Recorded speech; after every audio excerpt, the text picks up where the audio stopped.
This is Tango, my adventure name. My real name is Thomas Fu, from Kuala Lumpur, Malaysia. This is one of the Trans-Siberian expedition organized by company 4x4 World Explorer. This Trans-Siberian expedition has been my dream for the past 20 years really. First time I went to England, I stopped by Tashkent and then flew to Moscow, to London, and I looked out the window and I saw Siberia was all white and green. Now I'm here. It's taken 5 years to plan. The last time I came to Russia was in 2009, and Siberia has always fascinated me, and it has been a long, grueling event.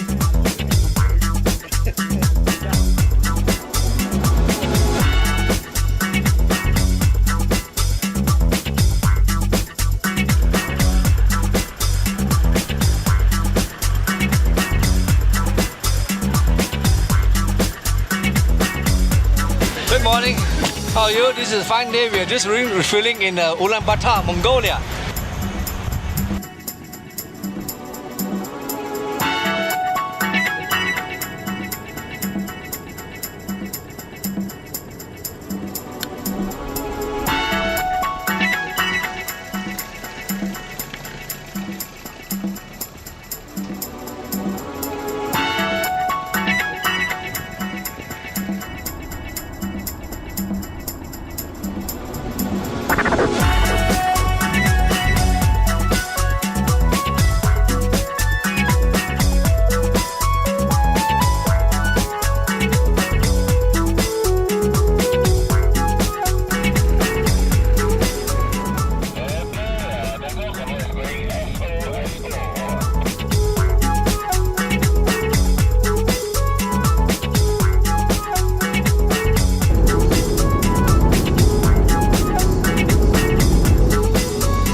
Are you there, Tango? Metcalf? Yeah, mate, when you come back across, come back towards where I'm standing, closer to that wall. It could be shallower there rather than where you went in up there.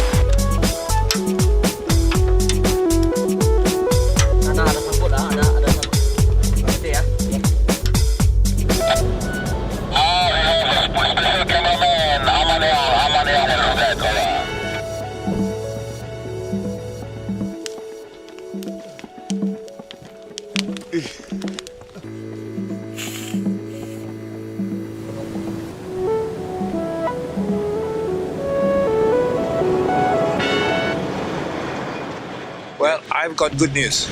Kitchen set up, all packed up, and my patients, all 5 of them are brilliant.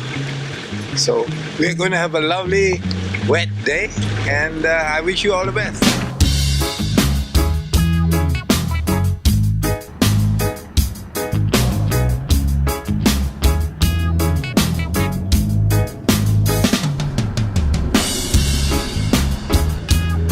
We have got 3 more days to Magadan. We are on the Kolyma Highway, Road of Bones, and we are about 600 kilometers.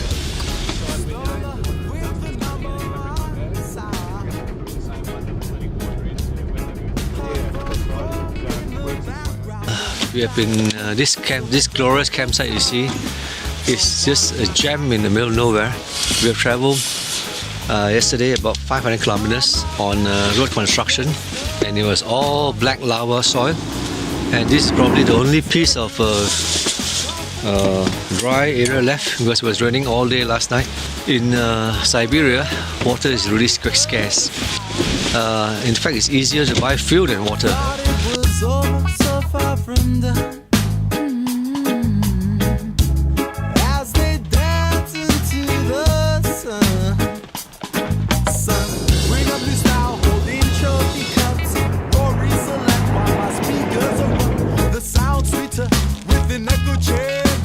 Don't you know that they are the danger? 3 bottles of crystal.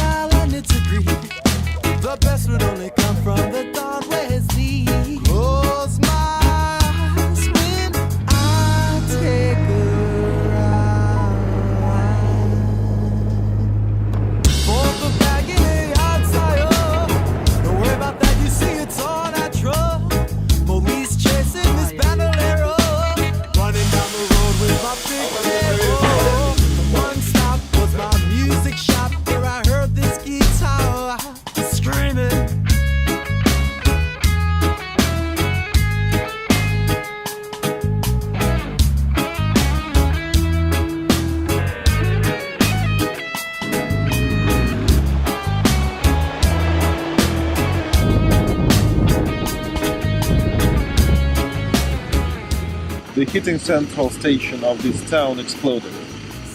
And about 27,000 people had to abandon their town because they could not survive at the frost lower than 40 without centralized heating. So they closed all the production here, they had mining production, they closed all schools, everything. They dropped their pieces, their belongings, and just left it. They ran away to the warmer areas. Take a ride, everybody take a ride. Take a ride, everybody take a ride. The most memorable moment, I think, is driving on the Road of Bones and thinking about what life must have been like for the people who made the Road of Bones. When you look at how people live today, the absolute survival, subsistence living that they have, the style of living is so absolutely basic. And to think that they're so much better off today than what they were in the days when they actually made the Road of Bones is staggering. To comprehend how they could survive in the cold without the technology we have today is just amazing. The most stunning things I've seen, I think, again, are on the Road of Bones, where we saw mile after mile after mile, hundreds of miles and kilometres of beautiful birch forests and fir trees and stunning mountains and rivers rushing past over beautiful rocks with massive slopes of shale and other rocks that just are really incredible.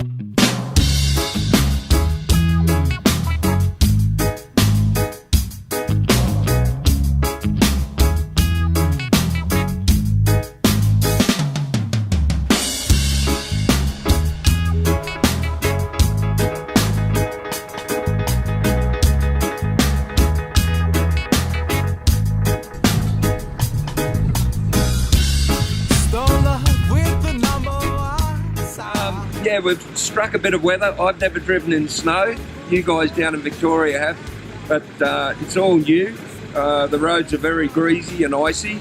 They've already had a couple go around in circles, so the theory is going to be dark soon. We're all going to pull up camp, wait it out. The weather forecast is going to be a bit better for tomorrow, we hope, and we'll see what happens. But this little black duck ain't putting up a tent in this weather in case it gets worse.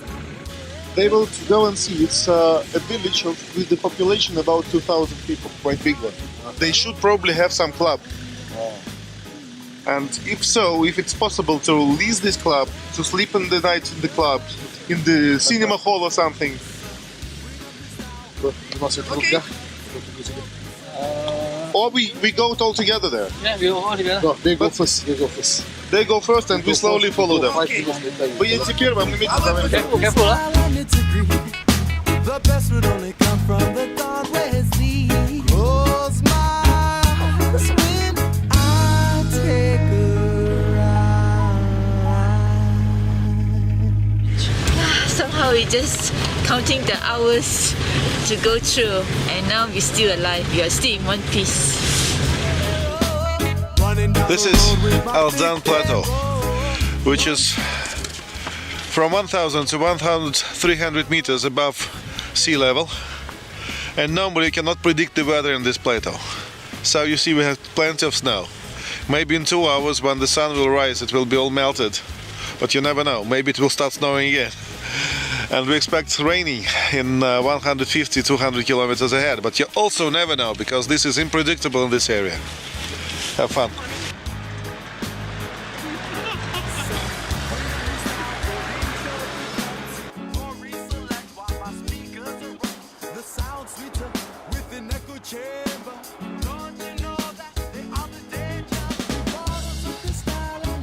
Oh. Sleeping bag was too small.